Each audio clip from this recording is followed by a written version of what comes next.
Déco dans le présent pour mieux construire l'avenir. La chronique d'Interentreprise avec Francette Florimond. Bonjour, j'espère que vous allez bien. Nous vivons aujourd'hui dans un monde intoxiqué. Comment est-ce arrivé ? Depuis hier, je vous invite à suivre les travaux de deux chercheuses, Soraya Boudia et Nathalie Jass, historiennes des sciences.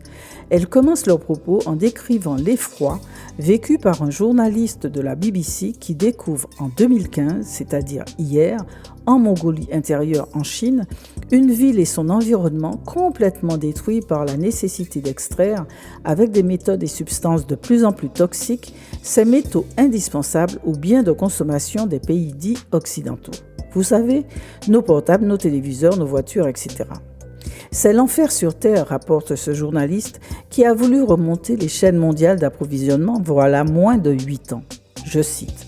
« Des torrents de déchets noirs épais provenant de raffineries déversés à l'aide de tuyaux dans une odeur de soufre dans un lac voisin, sans aucune forme de protection ni pour la nature, les cours d'eau, le sol, ni pour les populations environnantes. » Fin de citation.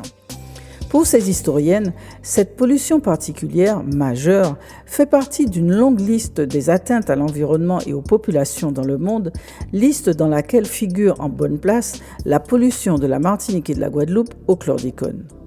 Soraya Boudia et Nathalie Jass datent le début de cette pollution chimique à 200 ans, instant correspondant au début de l'essor de l'économie grâce à l'industrie chimique.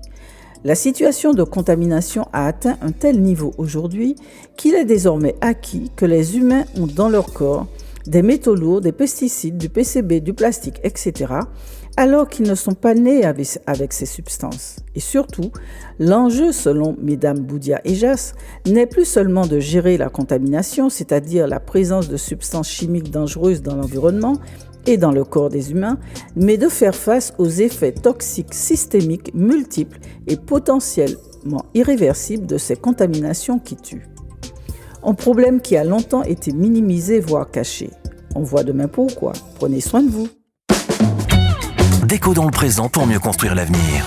La chronique d'Interentreprise avec Francette Florimond.